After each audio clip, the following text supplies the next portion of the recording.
صلى على مولانا محمد وعلى علي سيدنا مولانا محمد جرے جرے محبت اللهم صل على مولانا محمد وعلى علي سيدنا مولانا محمد نور নবীজি না আসিলে খুদ খুদাই হইতো না নুরুন নবীর প্রেমে খোদা খোদা নিজে দিওয়ানা আল্লাহুম্মা সাল্লি আলা জোরে জোরে مولانا محمد وعلى آله سيدنا مولانا لا إله إلا الله لا إله إلا الله لا إله إلا الله لا إله إلا الله حسبي ربي جل الله ما في قلبي غير الله نور محمد صلى الله لا إله إلا الله لا إله إلا الله لا إله إلا الله لا إله إلا الله لا إله إلا الله কত সুন্দর মদিনা কেমনে যাব জানি না দয়াল আল্লাহ দয়া কর দয়াল আল্লাহ দয়া কর নসিব কর মদিনা লা ইলাহা ইল্লাল্লাহ লা ইলাহা ইল্লাল্লাহ ইল্লাল্লাহু মুহাম্মাদুর রাসূলুল্লাহ সাল্লাল্লাহু আলাইহি ওয়াসাল্লাম। উপস্থিত মুআজ্জিজ মুহতারাম, সম্মানিত মুরব্বিন আযম, সম্মানিত আশিকানে আল্লাহ রাসূল, আশিকানে ওলি আল্লাহ, পর্দার অন্তরালে আমার সম্মানিত মা বোনেরা, সকলকে আমি আমার অন্তর এবং অন্তরস্থল থেকে সালাম দিচ্ছি। আসসালামু আলাইকুম ওয়া রাহমাতুল্লাহি তাআলা ওয়া বারাকাতুহু ওয়া মাগফিরাহ। আমরা এত সুন্দর বাৎসরিক মাহফিল পেয়ে আমরা খুশি নাকি নারাজ? আপনাদের আওয়াজটা চাই, আমরা খুশি নাকি নারাজ? আমরা আল্লাহকে চাই কি চাই না? আল্লাহর নবী মুহাম্মদুর রাসূলুল্লাহ সাল্লাল্লাহু আলাইহি ওয়াসাল্লামকে চাই কি চাই না? বলে নারায়ে তাকবীর, নারায়ে রিসালাত। আমরা আল্লাহর নামও বলবো, আল্লাহর নবীর নামও বলবো, নাকি বলবো না? আল্লাহর নাম বললেন, নবীর নাম বাদ দিলেন, আপনি কি শাফাআত পাবেন? শাফাআত পাওয়া যাবে না। আল্লাহর সাথে সাথে আমার নবীর নামও নিতে হবে, ঠিক কি না? লা ইলাহা ইল্লাল্লাহ মুহাম্মাদুর রাসূলুল্লাহ সাল্লাল্লাহু আলাইহি ওয়াসাল্লাম। আমি আপনাদের সম্মুখে সূরা মারইয়ামের 87 নং আয়াত আলোকে আমি সংক্ষিপ্ত তাফসীর করে আমি বয়ান আমি টানব। ততক্ষণ পর্যন্ত আমাদেরকে ধৈর্য ধারণ করার আল্লাহ তাআলা তৌফিক দান করুক। সকলে বলি আমিন। লা ইয়ামলিকুনা শাফাআতা ইল্লা মান ইত্তাখাযা ইনদার রহমানি আহাদা। মহান আল্লাহর নিকট যাদের অঙ্গীকার রয়েছে, একমাত্র তারাই শাফাআত অর্থাৎ সুপারিশ করবে। বলি সুবহানাল্লাহ। অর্থাৎ মহান আল্লাহ তাআলার নিকট অঙ্গীকার মানে কি? অঙ্গীকার মানে লা ইলাহা ইল্লাল্লাহ, আল্লাহ ছাড়া কোনো মাবুদ নাই। আল্লাহর স্টেটমেন্ট দিয়েছে যে আল্লাহ ছাড়া কোনো মাবুদ নাই। আল্লাহ ছাড়া আমরা কাউরে ইবাদত করি না, একমাত্র আমরা আল্লাহর ইবাদত করি। এই স্টেটমেন্ট যিনি দিয়েছে তিনি একমাত্র শাফাআত করতে পারবে। যিনি শাফাআত করবে তার নাম হচ্ছে লা ইলাহা ইল্লাল্লাহ মুহাম্মাদুর বলি সুবহানাল্লাহ। প্রিয় হাজিরিন, আমি সংক্ষেপে বলে যাচ্ছি যে হাদিস শরীফ وعن انس قال رسول الله صلى الله عليه وسلم شفاعتي للاهل الكبائر من امتي। আমার নবীর অধিকাংশ গুনাহগার উম্মতগণ বিশেষভাবে আল্লাহর নবীর শাফাআত লাভ করবে। বলি সুবহানাল্লাহ। আরো জোরে বলি সুবহানাল্লাহ। আল্লাহ রাব্বুল আলামিন আল্লাহর নবী মুহাম্মদুর রাসূলুল্লাহ সাল্লাল্লাহু আলাইহি ওয়াসাল্লাম ইরশাদ করেছেন, কিয়ামতের ময়দানে সূর্য অনেক নিকটবর্তী হবে। সূর্যের তাপে হাসরবাসীগণ হাউমাউ করে চিৎকার করে কান্না করতে লাগবে এবং ওই গাম কানের লতির অর্ধেক পর্যন্ত পৌঁছবে। সম্মিলিতভাবে সকল হাসরবাসীরা যাবে হযরতে আদম আলাইহিস সালামের নিকট, তারপর যাবে হযরত মূসা আলাইহিস সালামের নিকট, তারপর আদম আলাইহিস সালাম থেকে ঈসা আলাইহিস সালাম পর্যন্ত যত নবী রাসূল আছে সবার কাছে যাবে। সবাই বলবে আমরা সাহায্য করতে পারবো না, আমরা সুপারিশ করতে পারবো না। তারপর আসবে লা ইলাহা ইল্লাল্লাহু মুহাম্মাদুর রাসূলুল্লাহ, আল্লাহর নবীর কাছে আসবে। আল্লাহর নবী মুহাম্মদুর রাসূলুল্লাহ সাল্লাল্লাহু আলাইহি ওয়াসাল্লাম যেতে যেতে জান্নাতের দরজার সামনে পটক লড়বেন, জান্নাতের দরজা ধরবেন। যখন ধরবেন আল্লাহর নবী মুহাম্মদুর রাসূলুল্লাহ সাল্লাল্লাহু আলাইহি ওয়াসাল্লামকে আল্লাহ তাআলা মুকামে মাহমুদের মধ্যে সমাসীন করবেন। বলি সুবহানাল্লাহ। এই অবস্থা থেকে হাসরবাসীগণ সবাই প্রশংসিত করতে থাকবে, প্রশংসা করতে থাকবে আল্লাহর নবী। বলি সুবহানাল্লাহ। হযরত আনাস রাদিয়াল্লাহু তাআলা আনহু বলেন, সকল হাসরবাসীরা হযরত ঈসা আলাইহিস সালামের নিকট যাবে। হযরত ঈসা আলাইহিস সালাম বলবে, আমি তো কোনো সুপারিশ করতে পারবো না, আমি তো কোনো সহযোগিতা করতে পারবো না, সাহায্য করতে পারবো না, তোমরা যাও যাও যাও আখিরি নবী মুহাম্মদুর রাসূলুল্লাহ সাল্লাল্লাহু আলাইহি ওয়াসাল্লামের নিকট যাও, তিনি একমাত্র শাফাআত করতে পারবে। বলি সুবহানাল্লাহ। আল্লাহর নবী মুহাম্মদুর রাসূলুল্লাহ সাল্লাল্লাহু আলাইহি ওয়াসাল্লাম তিনি বললেন, আমি তো শাফাআত করার একমাত্র অধিকার। বলি সুবহানাল্লাহ। আমার এই অধিকার আছে। বলি সুবহানাল্লাহ। আল্লাহর নবী আল্লাহর সামনে দণ্ডায়মান হয়ে আল্লাহর প্রশংসা করতে থাকবেন, আল্লাহর গুণকীর্তন করতে থাকবেন। আল্লাহর নবী মুহাম্মদুর রাসূলুল্লাহ সাল্লাল্লাহু আলাইহি ওয়াসাল্লাম আল্লাহর কদমে সিজদায় পড়ে থাকবেন। আল্লাহ বলবেন, ও আমার হাবিব, ও আমার হাবিব, আপনি আপনার মাথা তুলুন, মাথা তুলুন, মাথা তুলুন। আপনি কি চান, যা চান আমি আল্লাহ সব আজকে দান করব। তখন আমার আল্লাহর নবী বলেন, হে বারে রাহি, আমি শুধু একটি জিনিস চাই, রব্বি উম্মতি, রব্বি উম্মতি, রব্বি উম্মতি। বলি সুবহানাল্লাহ। আজকে সেই উম্মত নিজেকে উম্মত দাবি করে আর আল্লাহর নবীকে কাউবয় বলে তুহমত দিচ্ছে। ঠিকই না? নবী কি গরুর রাখাল? নবী শানে কি এমন শব্দ ব্যবহৃত হয়? কখনো হবে না। হবে? আপনাদের মসজিদের হুজুরকে আপনি কি কটাক্ষ করে কথা বলতে পারবেন? কখনো কটাক্ষ করতে কথা বলতে পারবেন না, যেহেতু আপনি তার হুজুর, আপনি নামাজ পড়েন। ঠিক কিনা? তাই আমি এই কথা বুঝাচ্ছি, আমাদের দেশে এমন কিছু বক্তা বের হয়েছে গিরগিটি মার্কা, যারা আল্লাহর নবী মুহাম্মদুর রাসূলুল্লাহ সাল্লাল্লাহু আলাইহি সাল্লামকে কাউবয় বলে তুহমত দিচ্ছে। বলে নাউযুবিল্লাহ। এই সমস্ত জালিয়াত, ভণ্ড, বাটপার বক্তাদের ওয়াজ আমরা শুনতে চাই না। ঠিক কিনা? আমরা চাই কি চাই না? চাই না। ওদের ওয়াজ শুনলে গুমরাহী হবে। কি হবে? গুমরাহী হবে। আল্লাহ তাদেরকে হেদায়েত করে। বলি আমিন। আর জোরে বলি আমিন।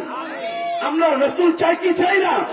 আল্লাহর নবী যেখানে, শয়তান আছে যেখানে, পিছনের বাইরে কি আছে মনে হয়, শয়তান আছে যেখানে, আল্লাহর নবী যেখানে। বলি মারহাবা। রাদিয়াল্লাহু তাআলা আনহু আল্লাহর নবী মুহাম্মদুর রাসূলুল্লাহ সাল্লাল্লাহু আলাইহি ওয়াসাল্লামকে বললেন, ইয়া রাসূলুল্লাহ, কিয়ামতের ময়দানে আপনি আমাকে শাফাআত করবেন। আপনি আমাকে কি করবেন? আপনি আমাকে শাফাআত করবেন। তখন আল্লাহর নবী বললেন, ঠিক আছে, আমি তো তোমাকে শাফাআত করব। তখন আনাস রাদিয়াল্লাহু তাআলা আনহু বলেন, ইয়া রাসূলুল্লাহ, আমি আপনাকে কোথায় পাবো? আল্লাহর নবী বলেন, তুমি আমাকে ফুলসিরাতের নিকট পাবে। আনাস আবার বললেন, ইয়া রাসূলুল্লাহ, সেখানে যদি আপনাকে না পাই তো কোথায় পাবো? আল্লাহর নবী বলেন, মিজানের পাল্লায় পাবা। ইয়া রাসূলুল্লাহ, মিজানের পাল্লা যদি আপনাকে না পাই আমি কোথায় আপনাকে খুঁজ করব? আল্লাহর নবী বলেন, আমাকে হাউজে কাউসারের নিকট পেয়ে যাবে। বলি সুবহানাল্লাহ। এই তিন জায়গার একটি জায়গার মধ্যে আমি নবীকে তুমি পেয়ে যাবো। বলি সুবহানাল্লাহ। আর আমি নবী তোমাকে শাফাআত করব। বলি সুবহানাল্লাহ। ইয়া মুহাম্মদ মুস্তাফা নবী সাল্লে আলা, ইয়া মুহাম্মদ শাফায়াতের কান্ডারি, শাফায়াতের রাসূলুল্লাহ, ইয়া মুহাম্মদ মুস্তাফা নবী সাল্লে আলা। কেউ বা বলে নবীজি কাবারি কাবা, কেউ বা বলে নবীজি কাবারি বাবা, কেউ বা বলে নবীজি কাবারি বাবা, কেউ বা বলে নবীজি কাবারি কাবা। নবীজির প্রেমে কাবা হইয়াছে কালা, ইয়া মুহাম্মদ মুস্তাফা নবী সাল্লে আলা, ইয়া মুহাম্মদ মুস্তাফা নবী। কাবা শরীফকে যদি প্রশ্ন করেন, তুমি এত কালো কেন, এত সাদা কাপড় আছে, সব কিছু আছে, কাবা শরীফ বলবে লা ইলাহা ইল্লাল্লাহ মুহাম্মাদুর রাসূলুল্লাহর প্রেমে আমি মুগ্ধ। বলি সুবহানাল্লাহ। আমি নবীর প্রেমে মুগ্ধ, সেই জন্য আমার এই কাবা শরীফটা কালো হয়ে গেছে। বলি সুবহানাল্লাহ। আমি নবী ছাড়া কিছু বুঝি না, নবীও আমাকে ছাড়া কিছু বোঝে না। বলি সুবহানাল্লাহ।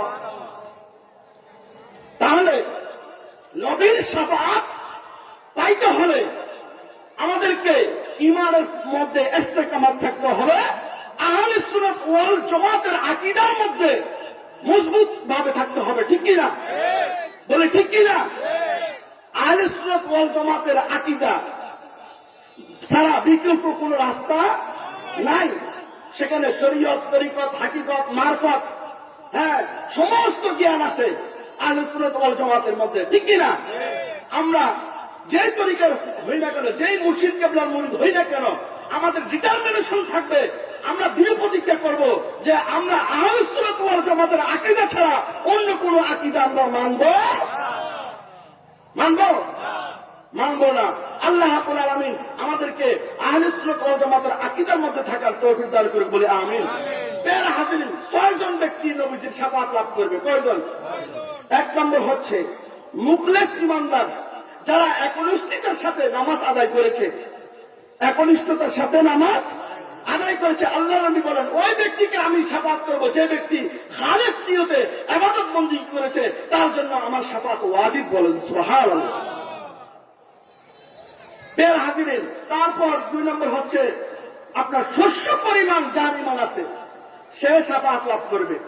তারপর যারা আযানের দোয়া পড়ে এবং রাসূল করিম সাল্লাল্লাহু আলাইহি সাল্লামের উসিলা মান্য করে, তারা শাফাআত পাবে। বলি সুবহানাল্লাহ।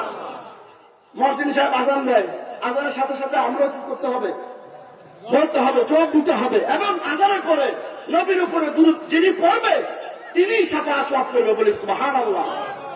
আযানের পরে এবং নবীজির উসিলা যিনি তালাশ করবে, নবীজির উসিলা সেটাও একটা কি? জান্নাত। বলি সুবহানাল্লাহ।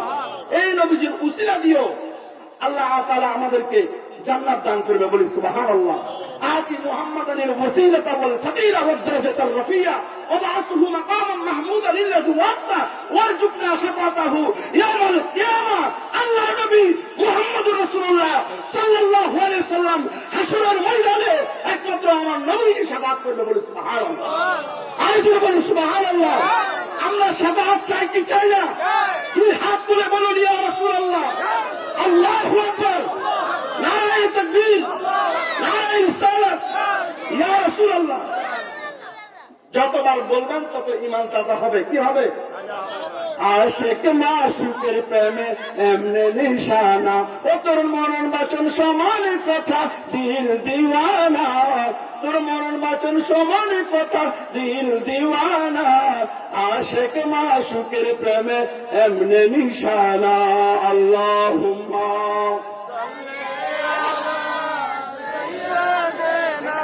মাওলানা মুহাম্মদ ওয়া আলা আলি মাওলানা। হাজরিন, আমরা নবীর আদর্শ শুধু আমার মধ্যে থাকলে চলবে না, নবীর আদর্শ নিজের মধ্যে ধারণ করে আমি আমার সংসার থেকে শুরু করে সামাজিক জীবন, রাষ্ট্রীয় জীবন পর্যন্ত নবীর আদর্শ দিয়ে গড়ে তুলব। ঠিক কিনা? নবীর আদর্শ গঠন করতে হলে, নবীকে লালন করতে হলে নিজের মধ্যে কিছু ত্যাগ করতে হবে। মিথ্যে কথা বলা যাবে না। বলা যাবে? মা বাবার সাথে বেয়াদবি করা যাবে? পীর মুর্শিদ উস্তাদ ইমাম খতিব তাদের সাথে বেয়াদবি করা যাবে? যাবে না। কেননা নবীর আদর্শ হচ্ছে নবীর মারি খাওয়া, মায়ের দেওয়া না। নবীর আদর্শ কি? মায়ের দেওয়া দিলে দেখে। এই যেহেতু আজকে সুহাদায়ে কারবালার কথা এসেছে, কারবালার প্রান্তরে মৌলা ইমাম হুসাইন রাদিয়াল্লাহু তাআলা আনহুকে দাওয়াত দিয়ে নিয়ে গেছে, এমন নিজাই নেই, গেছে। কিন্তু মতলব খারাপ ছিল। মতলব কি ছিল? আসরের নামাজ যাতে কাজা না হয়, ইমাম হুসাইনের গর্দান তাড়াতাড়ি দ্বিখণ্ডিত করে নিয়ে আসতে হবে, তাহলে যে নিয়ে আসতে পারবে তাকে পুরস্কৃত করা হবে। বলে নাউজুবিল্লাহ। মুসলমান বুঝতে হবে মুসলমান কারা। যারা কারবালার প্রান্তরে রক্ত পিপাসু তারা কি মুসলমান? তারা এজিদি মুসলমান। আর যারা রক্ত দিয়েছে তারা হুসাইনি মুসলমান। আর আহলে বায়াত পঞ্জাতন সবাই হচ্ছে হুসাইনি মুসলমান। বলে সুবহানাল্লাহ। ভুল বলছি? হ্যাঁ, কারবালার প্রান্তরে ইমাম হুসাইন শাহাদাত বরণ করেছে। ইমাম হুসাইন রক্ত দিয়েছে নিজের স্বার্থের জন্য। ইসলাম জিন্দা হতা হ্যায় হর কারবালা কে বাদ। এই ইসলামটা জিন্দা হয়েছে একমাত্র ওয়ান পারসন, একমাত্র ইমাম হুসাইন রাদিয়াল্লাহু তাআলা আনহুর উসিলায়। বলে সুবহানাল্লাহ। ইসলামটা জিন্দা হয়েছে একমাত্র ইমাম হুসাইনের মাধ্যমে। বলে সুবহানাল্লাহ। এই বাংলার জমিনে যদি হযরত শাহজালাল ইয়ামানি না আসতেন আমরা ইসলাম পাইতাম?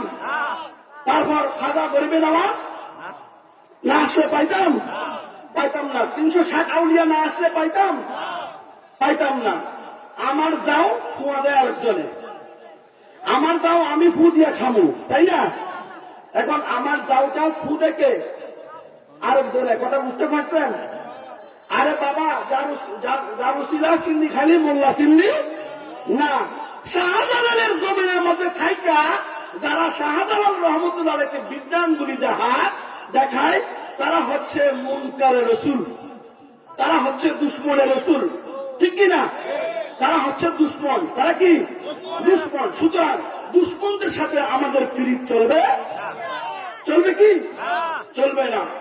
আল্লাহ রাব্বুল আলামিন আমাদের সকলকে আহলে বায়াতে রসুলের পাক পাঞ্জাতনের দামানকে মজবুত করে ধরে রাখা সকল বলি আমিন। লাগবে না, আমি নির্দিষ্ট টাইমে শেষ করে দেবো। কথা বলবো। আল্লাহ রাব্বুল আলামিন আমাদেরকে সবসময় নিজের সমালোচনা করবেন, পরের সমালোচনা না। আগে নিজের গীবত। আল্লাহ নবীর আদর্শ এটা। হ্যাঁ, আগে নিজের গীবত। কি? আগে নিজের গীবত করতে হবে, পরের দুষ্কৃতি নিয়ে চলাফেরা করার। মুসলমান কখনো মানুষের দুষ্কৃতি নিয়ে চলতে পারে না। মুসলমান আল্লাহ নবীর আদর্শ নিয়ে থাকবে। শয়তানের কাজ হচ্ছে কি করা? শয়তানি করা। একটি বাদ বসে লাগানো একটু সুগুল খড়ি খেতে হয়, একের কথা অপরকে লাগানো সুগুল খড়ি, গীবত করা। এটা মুসলমানের, প্রকৃত মুসলমানের কাজ নয়। আল্লাহ আমাদেরকে সচ্চা মুসলমান, আমাদেরকে মজবুত ইমানদারি হওয়ার তৌফিক দান করে বলে আমিন।